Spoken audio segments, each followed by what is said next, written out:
Longtime town clerk Linda Hutchenrider retiring. We talk summer traffic on Cape Cod and a new look for a Main Street mainstay. These stories and more on this episode of Barnstable Today. It's Thursday, May 30th, 2013. I'm Sarah Colvin.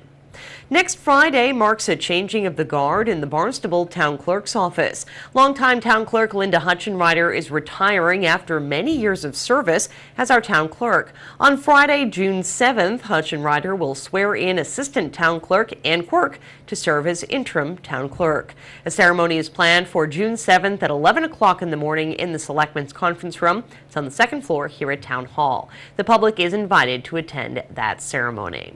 Well, with summer comes warm weather, cookouts, beach visits, and lots of visitors to Cape Cod, which means, of course, lots of traffic. Many improvements have been made in the past in order to better accommodate the large number of vehicles that are on the Cape in the summer.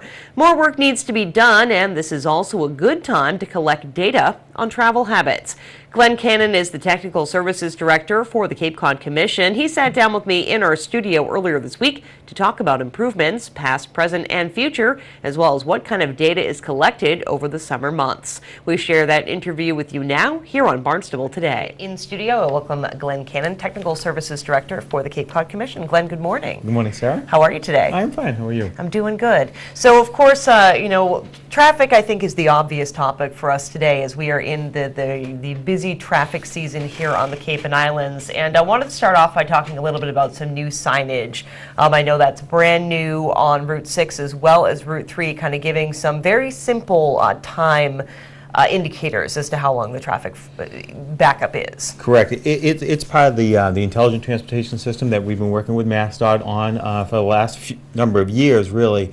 MassDOT has taken this throughout the state, really, and they're giving people certain distances, from let's say exit 6 to the bridge, a certain number of miles, and how much time they expect that to take them. This is good real-time information. There's been information available for years online, but unfortunately, you have to go searching for it. And I think for visitors, that's very difficult. They may not have access to their typical computer.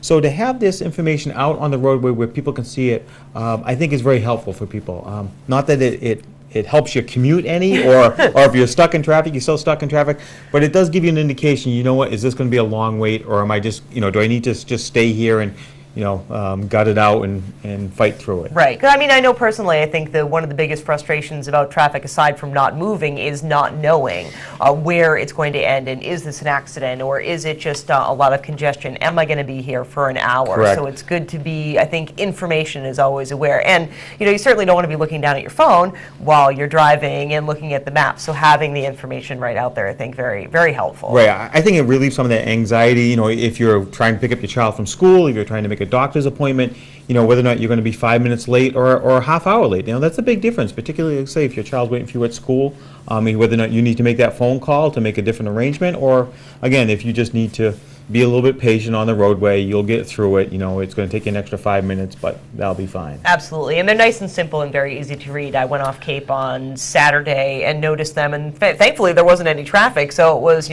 X amount of miles, X amount of minutes, so it was great to see that and great to know there wasn't any traffic ahead. Yeah, that's one of the things with these variable message boards. They actually limit the number of messages they put out there because you can only read so many of them as you approach them.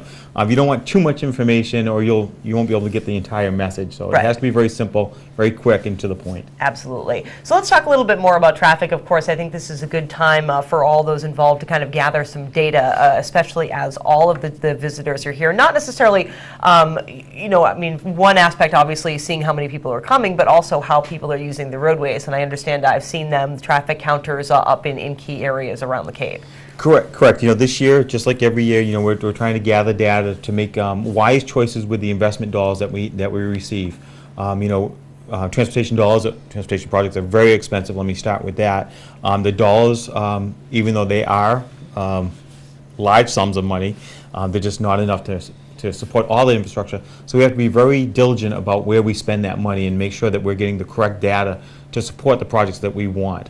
And to make sure we're really emphasizing the fixes on the road that people need. Absolutely, so very important. So let's talk about some of the areas. Obviously, we've seen some improvements. And as you say, very expensive, major work, lots of input involved, lots of time. Obviously, I think we can definitely see an improvement from the Sagamore Bridge flyover from the old Rotary. There's still traffic. I think there's always going to be traffic in that area, but that certainly improved things a little bit. But let's talk about the canal area in general. There are so many moving parts to that section. Sure, and that is part of it. The fixes are very expensive. To remove the Sagamore Rotary, it was around a $50 million project. And as significant as that improvement was, it certainly didn't relieve all the congestion at the Sagamore Bridge. As we saw this past Sunday, I believe there was an 11-mile backup. So again, even though you fix one quadrant of it, you still need to come on the other side to exit 1, which has been a topic of discussion for years. No one has really been able to come up with a solution that satisfies both the local concerns and the regional concerns. We've tried to secure funding even for a comprehensive study of the canal area. We have not been able to secure that funding. We have been working with MassDOT to look at the different quadrants as we go forward. Belmont Circle, the Bourne Rotary, certainly the Sagamore Rotary. We also want to make sure we address Scenic Highway and Sandwich Road, which both, all have significant congestion along them, as well as Exit 1. Those discussions continue, and we will keep working that until we can find a solution for them. Absolutely. And so, really for transportation professionals such as yourself who kind of look at traffic and infrastructure, et cetera, what do you see in the summer season? Obviously, we have more usage of the roadways. You can kind of see where those trouble spots get a little bit more highlighted. But in terms of kind of taking a look at it and analyzing that, is it an important time of year for you? Well, it is. And you have to make sure you're reasonable in where you spend those dollars. Again, what we're looking for. We want to really look at fixes that have a significant impact throughout the year. If you really see only a summertime issue, it may not be as bad where you need to commit those dollars to those improvements. But something like the Hyannis Access Study, again, a $50 million project, but a project that we feel has significant benefits throughout the year because of the level of congestion that's down here during this, throughout the year. Like I say, it's almost 12 months out of the year. There's a little bit of relief, I think, in February on Route 28, but that's about it. We want to make sure we spend those dollars wisely.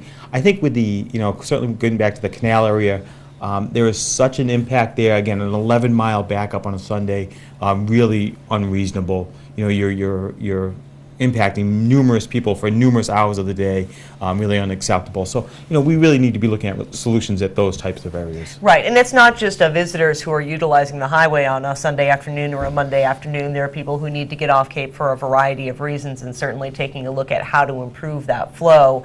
And looking at the Bourne Bridge, the Bourne Rotary as well, and then Sandwich Road on this side of the canal, certainly I think we'll go a little bit of a ways. Correct. Maybe on the other side of the work of the Cape Cod Commission, we know working with certain type of businesses, they are hesitant to relocate to Cape Cod because of the congestion at the bridges. If they're delivery type services, they don't want their delivery trucks being stuck in traffic for numerous hours of the day. It's just an inconvenience to their type of business. So you have to look at those factors also. The business community is very important in what we do, and to make sure that we are accommodating them in our diligence also. Absolutely. Well, Glenn, thank you so much for stopping by. As always, a pleasure to have you here on the show, and it's great to talk to you. Great to talk to you too, Sarah. Thanks. Finally, a Main Street mainstay has a new look, and tonight a ribbon-cutting ceremony is scheduled to celebrate the new facade. Puritan Clothing Company's Main Street front was covered in plywood and scaffolding for much of the early spring, leaving many to wonder just what was going on inside. The new brick-covered facade is revealed. A ribbon-cutting ceremony to celebrate the store's new look is set for tonight from 5 to 8 p.m. at the store's Main Street main entrance. With Barnstable Today, I'm Sarah Colvin.